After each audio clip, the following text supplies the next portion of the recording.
નમસ્કાર મિત્રો, education update ચેનલમાં આપનું હાર્દિક સ્વાગત છે।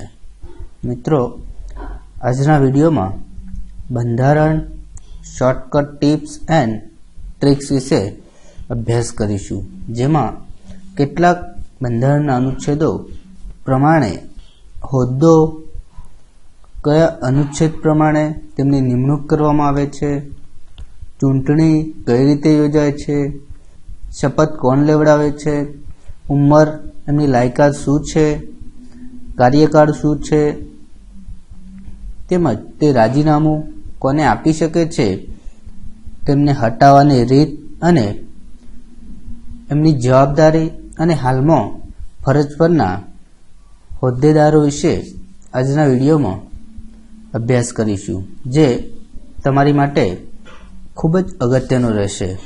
તો વિડીયો શરૂ કરતા પહેલાં કહેવા માંગીશ કે તમે અમારી ચેનલમાં નવા હોય, ચેનલને સબસ્ક્રાઈબ ન કરી હોય તો વિડીયો નીચે આપેલા સબસ્ક્રાઈબ બટન પર ક્લિક કરો, બાજુમાં આપેલા બેલ આઇકન પર ક્લિક કરો, જેથી અમારા નવા વિડીયોના નોટિફિકેશન તમને મળતા રહેશે। તો જોઈએ આજનો વિડીયો। સૌ પ્રથમ જોઈએ તો રાષ્ટ્રપતિ અનુચ્છેદ 52 પ્રમાણે એમની નિમણૂક કરવામાં આવે છે। ચૂંટણી લોકસભા વત્તા રાજ્યસભાના સભ્યો પ્લસ વિધાનસભાના સભ્યો દ્વારા। શપથવિધિ, એમને શપથ કોણ લેવડાવે છે તો સુપ્રીમ કોર્ટના મુખ્ય ન્યાયાધીશ। ઉંમર 35 વર્ષ, કાર્યકાળ 5 વર્ષનો હોય છે। લાયકાત લોકસભામાં ચૂંટાવાની। રાજીનામું ઉપરાષ્ટ્રપતિને સોંપી શકે છે। હટાવવાની રીત મહાભિયોગ અનુચ્છેદ 61 પ્રમાણે હટાવી શકાય છે।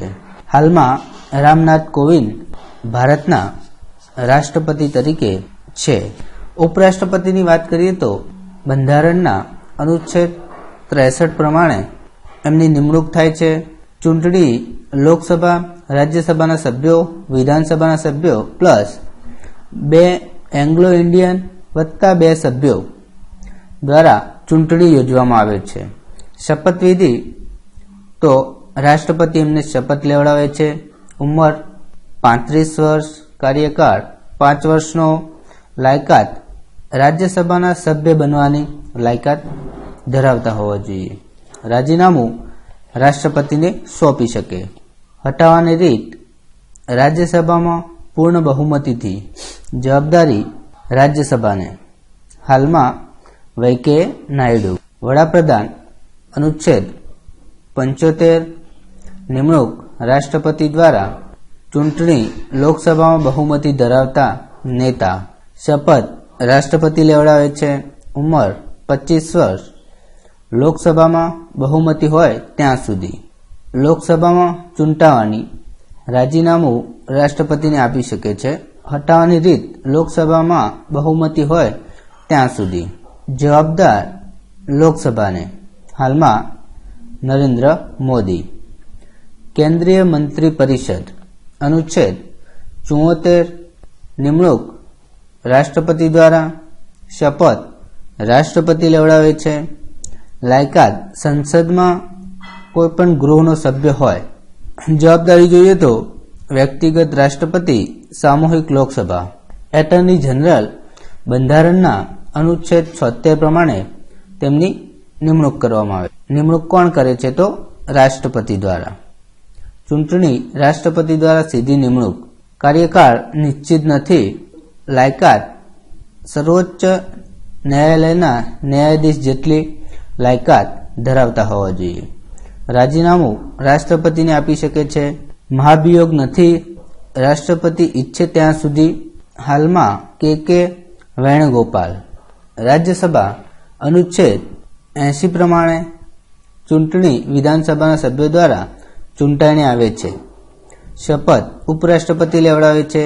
ઉંમર 30 વર્ષ, કાર્યકાળ 6 વર્ષ, દર વર્ષે 1/3 સભ્યો નિવૃત્ત। લાયકાત 10 સભ્યો દ્વારા ભલામણ। રાજીનામું ઉપરાષ્ટ્રપતિને આપી શકે છે। લોકસભા અનુચ્છેદ 81 ચૂંટણી લોકો દ્વારા સીધા ચૂંટાઈને શપથ સ્પીકર ઉંમર 25 વર્ષ, કાર્યકાળ 5 વર્ષ. રાજીનામું સ્પીકરને આપી શકે છે. ઉપસભાપતિ અનુચ્છેદ 89 પ્રમાણે ચૂંટણી રાજ્યસભાના સભ્યો પોતાની વચ્ચેથી શપથ ના હોય. ઉંમર 30 વર્ષ, કાર્યકાળ 5 વર્ષનો. રાજીનામું ઉપરાષ્ટ્રપતિને સોંપી શકે છે. હટાવવાની રીત રાજ્યસભામાં પૂર્ણ બહુમતીથી. રાજ્યસભાને જવાબદાર છે. સ્પીકર અનુચ્છેદ 93 મુજબ લોકસભાના તમામ સભ્યો દ્વારા શપથ ન હોય. ઉંમર 25 વર્ષ.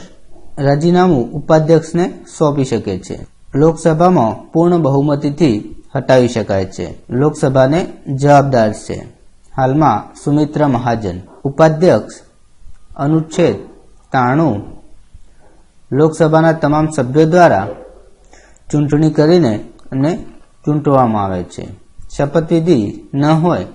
ઉંમર 25 વર્ષ. રાજીનામું સ્પીકરને સોંપી શકે છે. લોકસભામાં પૂર્ણ બહુમતીથી હટાવી શકાય છે. જવાબદાર લોકસભાને. પ્રોટેમ્પ્ટ સ્પીકર નિમણૂક રાષ્ટ્રપતિ દ્વારા. ચૂંટણી રાષ્ટ્રપતિ એમની નિમણૂક કરે છે.